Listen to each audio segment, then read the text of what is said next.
On va Oui, vous présenter le projet Bordeaux Campus en tabac, juste pour qu'on puisse rapidement nous se présenter. Moi, je suis Marine Narbonne, je suis chef de projet Bordeaux Campus en tabac, ingénieure d'études au sein de l'équipe Évidence. Donc, c'est une équipe hospitalo-universitaire qui est dirigée par le professeur François Alla, qui est professeur en santé publique.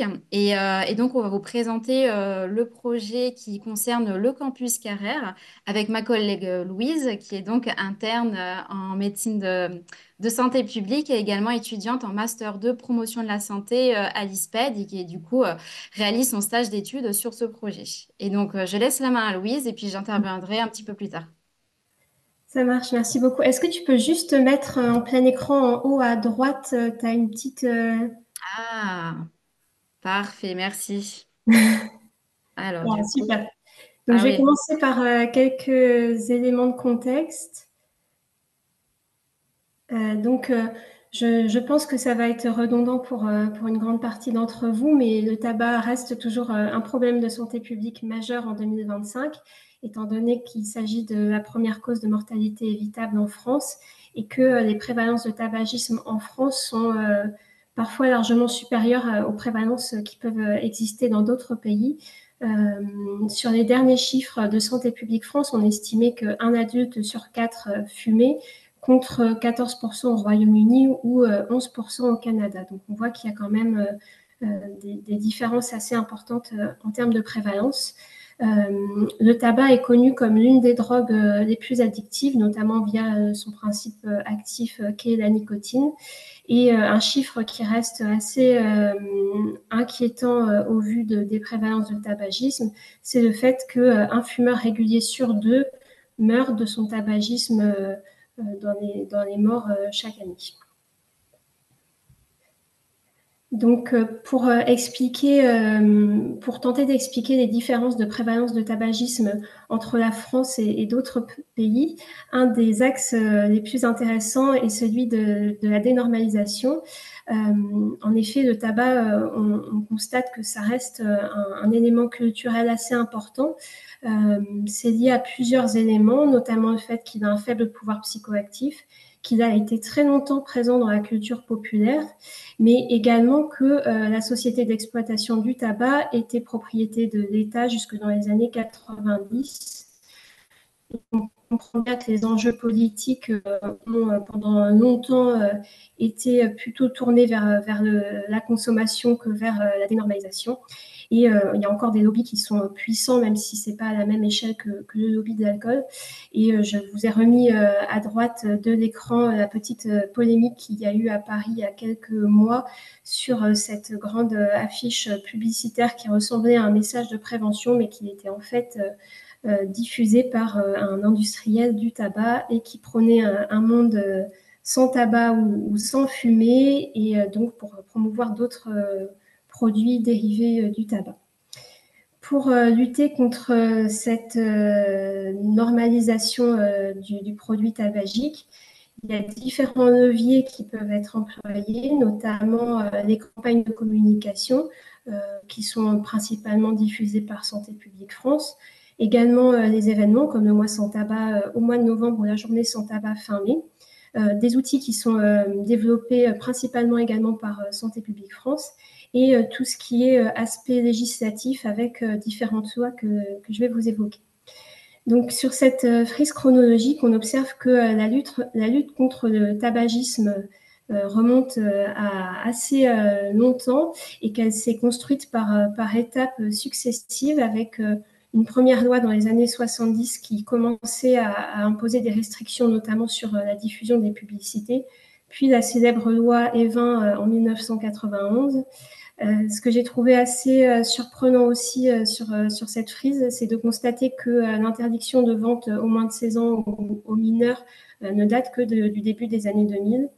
Et j'ai aussi, entre les différents éléments importants, il y a aussi l'adoption du paquet neutre en 2016. Donc, sur les deux lois majeures de la lutte contre le tabagisme, comme j'ai pu l'évoquer, la loi Veil dans les années 70 a interdit la publicité, mais seulement sur certains supports, ce qui permettait quand même aux industries du tabac de diffuser leur publicité, notamment dans la presse écrite. Et c'est la première loi qui interdisait de fumer dans certains lieux, notamment les hôpitaux. La loi Evin, qui arrive 15 ans plus tard, c'est celle qui a permis d'instaurer la journée sans tabac, mais c'est aussi celle qui a permis d'interdire l'ensemble de la publicité en faveur du tabac, qui est un enjeu majeur de dénormalisation, puisque la présence visuelle dans l'espace public du produit renforce sa normalité. Cette loi a aussi permis d'inscrire un message sanitaire sur les paquets de tabac, mais elle a aussi interdit la distribution gratuite de tabac, chose qui paraît assez innée aujourd'hui. Donc, je l'évoquais un peu en amont, les stratégies de lutte contre le tabac, elles sont souvent plus développées à l'étranger, ou en tout cas différentes, avec différents leviers, dont les taxes qui peuvent être très importantes comme en Australie, la prise en charge des substituts nicotiniques à 100%, comme en Suède. Pour rappel, en France, les substituts nicotiniques sont pris en charge à seulement hauteur de 65% par l'assurance maladie et ensuite les complémentaires santé peuvent compléter. Les lieux sans tabac sont également beaucoup plus répandus à l'étranger, notamment sur les terrasses de bars, les plages, les parcs. C'est quelque chose qui est beaucoup plus coutumier dans les pays anglo-saxons qu'en Europe. Le projet qu'on va vous présenter aujourd'hui, Bordeaux Campus sans tabac, il s'intègre dans le cadre d'une démarche qui a été initiée par l'EHESP, l'École des hautes études en santé publique de Rennes, en 2018. Cette école, elle a interdit de la cigarette sur l'ensemble des espaces communs extérieurs du campus et a mis en place différents axes pour aider les fumeurs à diminuer leur consommation avec une consultation proposés avec un tabacologue ou des ateliers de sophrologie. En 2021, pour aider les autres, dans une stratégie de partage de connaissances, ils ont initié le projet ProDev Campus pour permettre à d'autres campus français d'initier une démarche de campus sans tabac. Sur les autres universités partenaires du projet ProDev Campus, on remarque différentes initiatives assez variées, notamment à Reims, où sur la construction de leur stratégie, ils ont envisagé de faire participer les étudiants à la charte graphique avec un concours du meilleur logo. Ensuite, à Lille, je veux bien la slide suivante, Marine. Pardon. Pardon. À Lille, ils ont initié un vaste plan pour aider à l'arrêt, et pas seulement sur les stratégies de sevrage tabagique, mais également sur des stratégies bien-être avec la création d'un parcours santé sur le campus et également une approche écologique avec une collecte de mégots régulière. Enfin, à Brest, ils s'appuient sur un lien renforcé avec la stratégie lieu de santé sans tabac, ce qui permet d'assurer une continuité entre les initiatives et aussi une homogénéité sur le territoire autour de l'hôpital et du campus santé. Je n'ai pas précisé jusqu'ici, mais c'est vrai que pour l'instant, ces initiatives de campus sans tabac sont particulièrement à l'initiative des campus santé, mais l'initiative vise à se répandre sur d'autres composantes de l'université. Je laisse Marine vous présenter notre projet à Bordeaux. Merci beaucoup, Louise. Donc moi, je vais vous présenter la partie dédiée à Bordeaux et je vais commencer par vous préciser qu'est-ce qu'on retrouve dans la politique Bordeaux Campus sans tabac. Tout d'abord, un campus sans tabac, c'est un campus où il est interdit de fumer sur les extérieurs. C'est déjà le cas en intérieur. Et dans cette interdiction de fumer en extérieur, il y a des modalités à organiser dans le sens où il est possible de mettre en place des espaces fumeurs. Donc ça, c'est libre à chaque université de choisir ces modalités-là. Mais jusqu'à présent, en France, Toutes les universités, si je ne me trompe pas, Louise, ont mis en place des espaces fumeurs. Ensuite, des aides à l'arrêt du tabac qui seront gratuites sur le campus, aussi bien pour les étudiants comme pour les salariés. Là aussi, des modalités à préciser, mais communément, il y a des consultations d'aide au sevrage tabagique avec la possibilité d'avoir des substituts nicotiniques. Et aussi, ce qu'on retrouve souvent, c'est des ateliers gestion du stress, de la sophrologie ou du yoga, par exemple. Il existe également des dispositifs ambassadeurs, donc des étudiants qui sont salariés de l'université à côté de leurs études, qui sont donc ambassadeurs, pour aller vers les usagers, les sensibiliser aux dispositifs campus sans tabac et aussi les sensibiliser sur les addictions au sens large. Bien sûr, beaucoup de communication avec une signalétique dédiée au campus sans tabac, des événements, de l'animation pour faire vivre et pérenniser le campus tout au long de l'année. Et aussi une enquête préliminaire et des évaluations continues pour adapter la politique aussi aux attentes des usagers. Dans la politique en elle-même, on retrouve différents axes de réflexion, des axes de travail. Tout d'abord, l'axe 1 qui est dédié à la réglementation. Il est vivement conseillé que l'interdiction de fumer soit inscrite dans le règlement intérieur des campus sans tabac. Il y a aussi tout l'aménagement à prévoir, notamment si on met en place des espaces fumeurs, si on met en place des cendriers, si on retire les anciens cendriers. Un deuxième groupe de travail donc, dédié à l'aide à l'arrêt du tabac et à la prévention au sens large. Un axe aussi est dédié aux dispositifs ambassadeurs, comme on l'a évoqué, mais aussi à la formation. C'est important d'anticiper à la formation sur les campus sans tabac, aussi bien pour les ambassadeurs, mais aussi auprès des autres usagers du campus, pour qu'ils puissent eux-mêmes relayer la politique, l'interdiction de fumer et aussi notamment pour les agents de sécurité qui sont des salariés aux avant-postes pour sensibiliser, rappeler l'interdiction auprès des usagers. L'axe communication et promotion. Un autre axe qui est le modèle économique et la pérennisation. Donc jusqu'à présent, les campus en tabac sont souvent financés par des appels à projets, mais on peut aussi réfléchir à l'utilisation des fonds propres de l'université ou aussi réutiliser des initiatives existantes. Par exemple, pour citer le campus Carrère, il y a un parcours de marche qui est un projet de parcours de marche qui est actuellement financé dans le cadre d'un budget du comité développement durable. Ben, pourquoi pas s'associer plutôt que de faire un autre dispositif en parallèle. Et aussi l'axe évaluation, qui est donc un axe transversal de la politique qu'on va développer juste après. Pour mettre en place un campus en tabac, il y a différentes étapes clés. Donc, c'est une méthodologie probante qui a été développée par le HESP de Rennes. Tout d'abord, il faut constituer un comité de pilotage. Ensuite, il y a une enquête préliminaire à mener auprès des usagers du campus pour évaluer le tabagisme et étudier l'acceptabilité du dispositif. Il y a un plan d'action à construire avec les parties prenantes parce que même s'il y a une méthodologie un peu clé qui a été développée, chaque université met en œuvre ses actions en fonction de son contexte et de ses ressources. Et puis, il y a aussi la nécessité de présenter le projet aux différentes instances décisionnelles en vue de déployer après le campus sans tabac et la stratégie de communication, elle est vraiment transversale au projet. Concernant le COPIL Bordeaux Campus sans tabac, donc, sur le site Carrère, on a souhaité, c'est ce qui est recommandé, que le COPIL soit le plus large possible, avec le maximum de représentants. Donc, nous avons les directions des différents campus universitaires et les écoles de santé.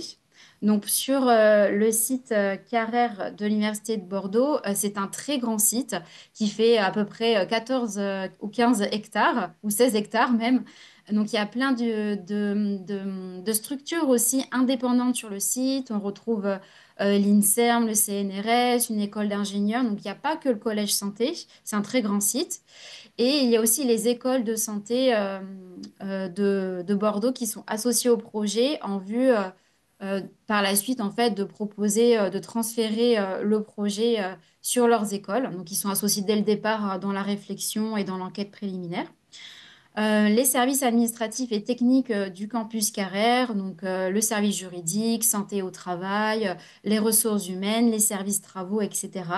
L'espace santé étudiant et service santé au travail, les représentants d'usagers, les représentants d'étudiants.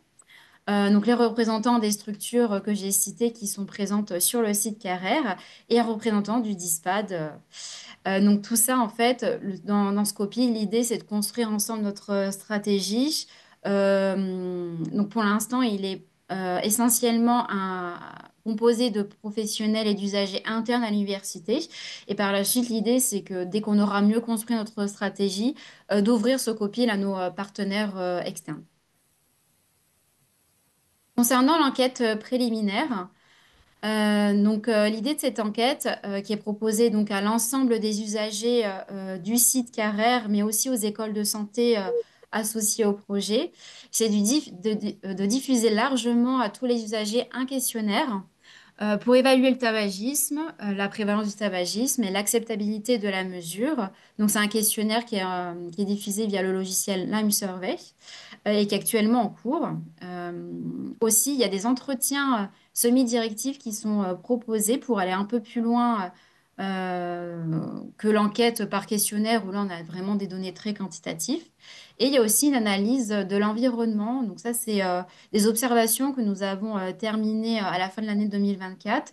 Ces observations, elles consistaient à évaluer le tabagisme sur le campus en observant où est-ce que les usagers consommaient du tabac, notamment, mais aussi où est-ce qu'ils vapotaient et quels étaient les comportements associés à ce tabagisme. Est-ce qu'ils étaient plutôt en groupe? Est-ce qu'ils étaient plutôt seuls? Est-ce que c'était plutôt sur les temps de pause, etc.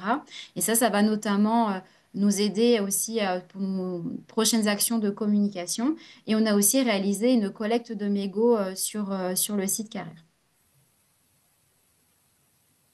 Pour un peu différencier le contenu du questionnaire et des entretiens, donc le versant quantitatif avec le questionnaire, c'est vraiment faire un état des lieux assez large. Pardon, j'enlève le mot. Donc on a un premier volet pour identifier la personne qui répond au questionnaire et aussi évaluer son statut tabagique. On a un deuxième volet sur la perception de son tabagisme, enfin du tabagisme sur l'université. Est-ce qu'il a observé des fumeurs? Est-ce que c'était plutôt en intérieur, en extérieur? Qu'en est-il du vapotage?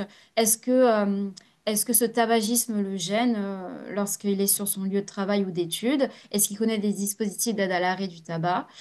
Et aussi son opinion et sa connaissance concernant le dispositif lui-même des campus sans tabac. Est-ce qu'il est plutôt favorable au projet? Et s'il n'est pas favorable au projet, est-ce qu'il le serait davantage si on mettait des espaces fumeurs? Pour le versant qualitatif, avec les entretiens, l'idée, c'est d'aller un peu plus loin, notamment pour les fumeurs. On va chercher à comprendre dans quelles circonstances ils ont commencé leur consommation. Est-ce qu'ils ont déjà envisagé d'arrêter de fumer? Et quels sont les freins à l'arrêt du tabac? Concernant la perception du tabagisme sur le campus Carrère, on va peut-être s'intéresser à savoir si ça a évolué dans le temps, s'il y a plus de fumeurs qu'avant. Qu'est-ce qu'il pense de l'impact environnemental des mégots? Est-ce que la personne a perçu des mégots? Pourquoi le tabagisme le gêne, etc. Et enfin, concernant les campus sans tabac, on va s'intéresser à quels seraient les avantages et les inconvénients perçus à titre individuel. Dans le cadre de nos actions de communication, on a réalisé pour le mois sans tabac 2024 des actions d'aller vers les usagers. Et on a aussi quelques retours à vous partager concernant l'enquête qui est actuellement en cours. Ce qu'on en retient pour l'instant, c'est qu'il y a un vrai travail à faire autour de la notion de liberté individuelle et la stigmatisation des fumeurs, aussi bien de la part des fumeurs, mais aussi de la part des non-fumeurs qui, pour certains, s'inquiètent que leurs collègues ou leurs amis fumeurs puissent être stigmatisés dans le cadre de ce projet Campus sans tabac. Donc, c'est important aussi de rassurer les usagers, de bien leur préciser que le projet est co-construit avec eux et aussi, dans le cadre du plaidoyer qu'on essaye de mener, c'est d'essayer d'amener les usagers à avoir une vision un peu plus globale de ce projet, dont les objectifs sont de dénormaliser le tabac et aussi protéger les jeunes générations et d'essayer de les amener un peu plus loin que la vision qui est, pour le cas, là, avec ces arguments très individuels. Il y a aussi une réflexion à conduire sur les modalités à mettre en place pour une stratégie progressive de restriction. On se rend compte avec l'expérience des autres universités que c'est important d'y aller petit à petit et notamment, pourquoi pas, mettre en place des espaces fumeurs dès le départ. Aussi, les modalités de la stratégie à adopter à l'issue des résultats de l'enquête, parce que nous avançons dans nos réflexions, mais on devra aussi adapter nos idées et nos actions en fonction des résultats de cette enquête et des attentes des usagers. L'offre de soins qui est vraiment très, très importante à construire et à penser dès le départ. Identifier les attentes des parties prenantes pour renforcer leur adhésion au projet. On s'est rendu compte lors de nos actions d'aller vers à l'occasion du mois sans tabac que lorsqu'on posait d'abord la question est-ce que vous êtes pour ou est-ce que vous êtes contre, au départ les personnes étaient un peu fermées et lorsqu'on expliquait justement les différentes modalités avec la possibilité d'espace fumeur, la possibilité d'une stratégie progressive, des aides à l'accompagnement au sevrage, des ateliers de gestion du stress, etc. Les parties prenantes, les usagers étaient aussi plus attentives et plus adhérentes au projet. Et donc, avec tout ça, et ça vient en lien aussi avec la stratégie de communication qui est vraiment transversale, c'est bien renforcer notre plaidoyer auprès des décideurs. J'en ai fini pour ma présentation. Vous avez nos coordonnées à la suite de ce diaporama. Merci beaucoup. Merci. Alors, je suis Nathalie Petit, je suis chargée de projet donc, à la Coréade. Je suis psychologue, docteur en psychologie, et donc je suis conceptrice et responsable du dispositif Expérience animée que je vous présente aujourd'hui. Donc, je vais reprendre rapidement l'historique et puis vous donner quelques éléments sur l'évaluation qui a été faite du dispositif. Et puis, je vous présenterai après plus en détail la structure, de quoi il se compose. Alors, Expérience animée, c'est quoi? C'est un dispositif de prévention et de promotion de la santé mentale des adolescents. Alors, donc comme ça, un dispositif que j'ai conçu, j'ai tenu compte, donc il tient compte des spécificités du fonctionnement psychique à l'adolescence et du contexte pédagogique, social et culturel français. Euh, il s'inscrit dans la durée, donc avec une continuité et une régularité des ateliers, donc pendant 3 ans, 1 heure par trimestre, ce qui donne à peu près 9 séances, donc au collège et au lycée. Et il recouvre 4 grandes thématiques qui sont en lien avec l'adolescence, donc la vie affective et relationnelle, la construction identitaire, les situations de violence et les conduites addictives et à risque. Alors, l'objectif général du dispositif, donc, c'est donc de prévenir et traiter différentes formes de souffrance psychique et de violence à l'adolescence, euh, qui sont, bon, cette souffrance, elle est souvent en lien, donc elle peut être en lien avec un mal-être qui est directement lié aux questions identitaires, aux transformations corporelles liées à la puberté, aux nouvelles modalités relationnelles avec les parents ou le groupe de pairs. Ces souffrances, elles peuvent être en lien avec des discriminations, des conflits, des situations de harcèlement et donc des conduites addictives et des conduites à risque. Alors, je reprends rapidement l'historique. Donc, Expérience animée est née, on va dire, enfin, la première idée euh, voilà, que j'ai commencé à écrire le projet, donc ça date de 2014. Puis de 2015 à 2018, j'ai créé l'outil de médiation, donc des films d'animation, j'en parlerai un petit peu plus tard. J'ai expérimenté cet outil de médiation auprès de différents publics, scolaires, de la PJJ, voilà, pour voir en fait si l'outil de médiation auquel je pensais théoriquement voilà, était intéressant ou non. Et puis j'ai conçu le cadre précis d'intervention du dispositif. Ensuite a eu lieu, donc de 2018 à 2019 a eu lieu la toute première expérimentation du dispositif sur une cohorte, donc la cohorte 1, donc auprès de 1024 élèves dans 9 établissements de la Charente. Puis de 2019 à 2022, Euh, Là, nous avons expérimenté donc, le dispositif là, sur 3 années auprès de 940 élèves dans 10 établissements scolaires toujours en Charente. Et donc, c'est à ce moment-là que le dispositif a été évalué par l'ISPED de Bordeaux, donc c'est l'évaluation, c'est ERIAS, donc l'évaluation réaliste de l'intervention expérience animée à milieu scolaire, donc c'est la cohorte 2. Et puis de 2022 à 2025, donc encore aujourd'hui, c'est notre troisième cohorte, et donc on met en œuvre auprès de cet établissement, toujours en Charente, et de 629 élèves. Alors, qu'est-ce que l'évaluation? Donc, l'évaluation a duré 3 ans. C'est une évaluation quantitative et qualitative. Elle a relevé, cette évaluation relève des effets bénéfiques à la fois sur le climat scolaire, sur la santé mentale des élèves et aussi des changements de comportement problématiques qui sont en lien avec les consommations de substances, le harcèlement, donc avec des niveaux d'ivresse alcoolique plus bas, des consommations moindres de tabac et une expérimentation, une consommation moindre aussi de cannabis. Et puis, donc, moi, j'ai fait une recherche sur le dispositif expérience animée à l'occasion de ma thèse de doctorat. Et donc, j'ai extrait différents effets bénéfiques.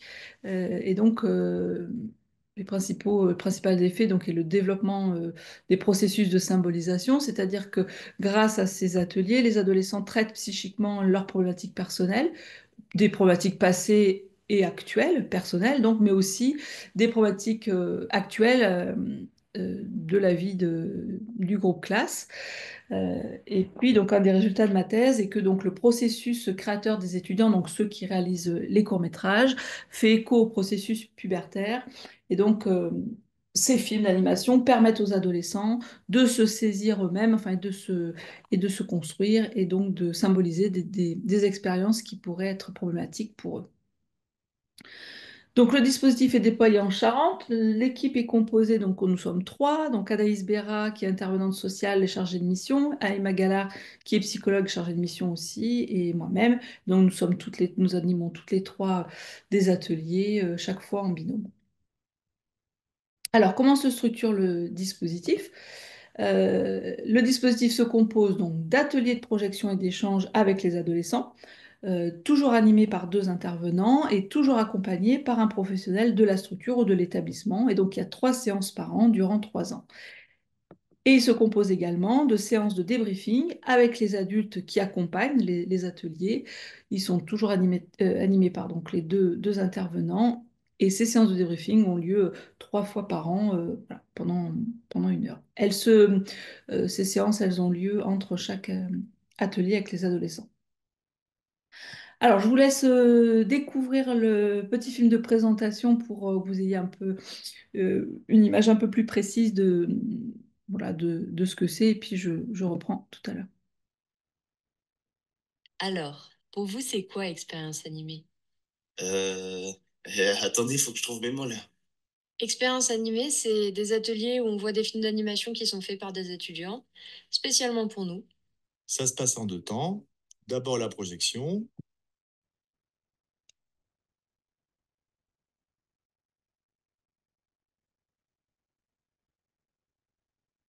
Puis un temps d'échange entre les jeunes qui aide à se comprendre, à communiquer et partager autour des thèmes des films.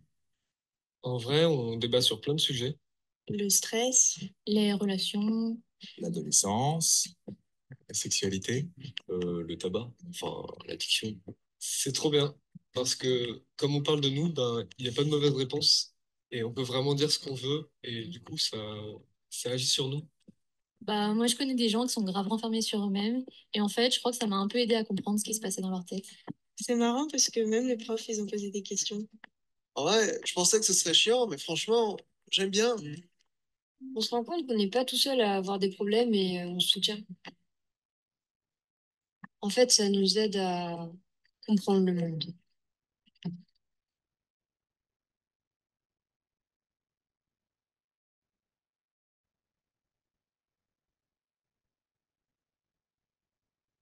C'était cool, enfin, ça libère, hein. Franchement, ça m'a fait du bien.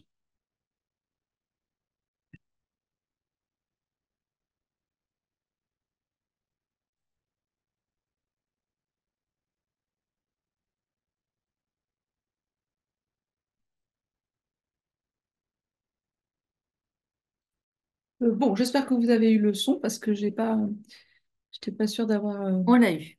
réglé. Bon, très bien. Donc vous l'avez vu dans ce petit film. Donc ça se compose donc en deux temps, comme l'enseignant dit dans le court-métrage. Donc un temps de projection. Donc on projette des courts-métrages d'animation qui durent entre 1 à 5 minutes. On projette entre 2 et 3 films par séance, ce qui fait que les adolescents voient environ 25 films durant les 3 ans. On leur donne la consigne suivante, il n'y a pas de bonne ou de mauvaise réponse, peuvent dire ce qui vient comme ça vient, ce qu'ils pensent, ce qu'ils ressentent, ce qu'ils comprennent. Et puis, bon, évidemment, il y a des règles de base du groupe. Voilà, on respecte la parole et les idées de chacun et que les échanges sont confidentiels. Donc, il y a ce premier temps de projection et puis il y a un temps d'échange. Donc, les adolescents sont invités à échanger sur les films, à partager, voilà, je l'ai dit, leurs ressentis, leurs expériences. Et donc, l'animation de ces ateliers, donc par les animateurs, est une animation qui se passe uniquement avec des questions ouvertes. On ne donne jamais d'informations ni de conseils de comportement. On ne fait que questionner les adolescents sur les films ou sur leurs propres expériences. Alors, pourquoi avoir choisi des films d'animation d'auteur? Donc d'abord parce que déjà, le film d'animation génère de nombreuses sensations, émotions, il active le monde imaginaire et il est support de projection et d'identification.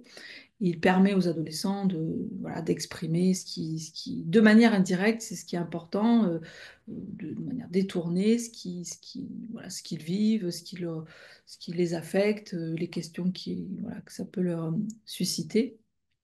Et c'est un médium permet de vectoriser les échanges entre les pairs et entre les adultes et les adolescents.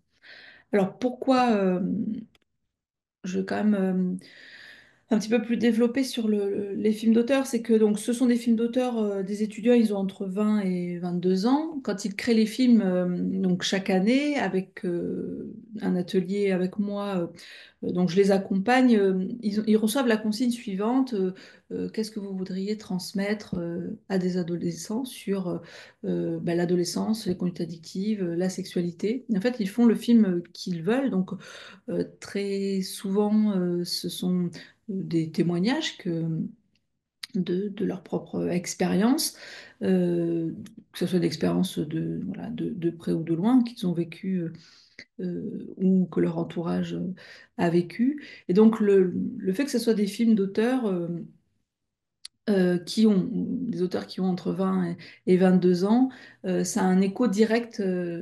Alors non seulement parce que les thématiques qui sont traitées sont très proches de celles des adolescents, qu'ils ont aussi, pour certains encore, ils sont encore dans une construction identitaire, mais aussi parce que lorsqu'on crée quand on a 20 ans, c'est pas le même processus que quand on a 30, 40 ou 50 ou 60 ans. Et la création à cet âge ressemble de très près au processus adolescent, à ce que les adolescents ont à eux se créer eux-mêmes. Voilà. Et donc en fait, c'est ça qui est intéressant, c'est que dans les films, le processus de création qu'ils ont mis en œuvre pour créer le film fait un écho au processus adolescent. Voilà. Mais si vous avez des questions à ce sujet, je pourrais y répondre un peu plus loin, un peu plus tard. Donc, les ateliers donc avec les adolescents, et je disais, il y a des séances de débriefing avec les équipes éducatives. Alors pourquoi? Alors partager nos observations et puis échanger sur le vécu. Enfin, leur vécu, la prise de parole des adolescents, sur l'analyse de la dynamique de groupe, sur le rapport qu'ils ont eu avec les adolescents, sur ce temps qui est un petit peu différent, enfin, ça leur demande une posture un petit peu différente puisqu'il n'y a pas on ne donne pas d'informations, on ne transmet pas de messages, donc on est dans une posture d'accueil, de réception, ce que j'appelle une posture en creux, où en fait l'animateur, il est là pour recevoir, pour questionner, mais jamais il apporte de lui-même des éléments. Et puis, on travaille aussi avec les équipes éducatives, les perspectives des séances à venir. Si, par exemple, il y a une dynamique un peu délétère dans la classe, qu'il y a des conflits, voire des situations de harcèlement, ben, on en discute aussi pendant ces réunions pour pouvoir ben, envisager comment on peut travailler les choses, à partir de quel court-métrage, voilà, sous quel angle on doit l'attraper. Voilà. Donc, je pense que j'ai plus beaucoup de temps. Juste ce dispositif. Donc, pour ce dispositif, on organise une formation au mois d'avril. Donc, une formation qui est sur 3 jours puis 2 jours autour donc de l'outil de médiation. C'est-à-dire, on va travailler ce que c'est que cet outil de médiation, les courts-métrages, sur le public, donc adolescents et comité éducatif, et puis sur la structure et la mise en œuvre du dispositif.